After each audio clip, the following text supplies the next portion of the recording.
In order to develop new materials with new properties and new devices, you need expertise in many different areas. You need chemistry, because these are materials which are composed of atoms. To be able to measure that, you need to develop new techniques. This requires really exceptional experimental capabilities.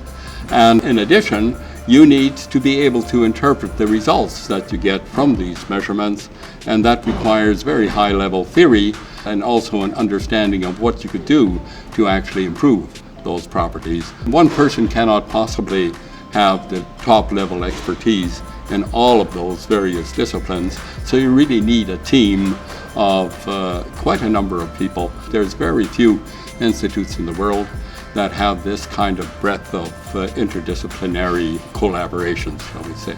I always knew that I wanted to one day build my own lab in Canada. That was a big priority for me. And I wanted to work in an environment that had this strong possibility for collaboration.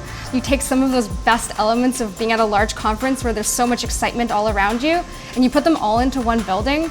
If I find something cool in the lab, I can literally walk down the hallway to George Sawatsky's office and show him my data, and I know he's going to be excited too. I find it extremely exciting to work with young people and develop completely new ideas with experimental techniques, and these experimental techniques are developments in themselves, so it's a matter of trial and error, but starting from a rather deep theoretical ideas as to where to go. There's things that we're working on now that in 5-10 years are going somewhere exciting, but I hope that new things will keep coming, and I want to be able to chase after those new things. And a lot of that will come from within this building.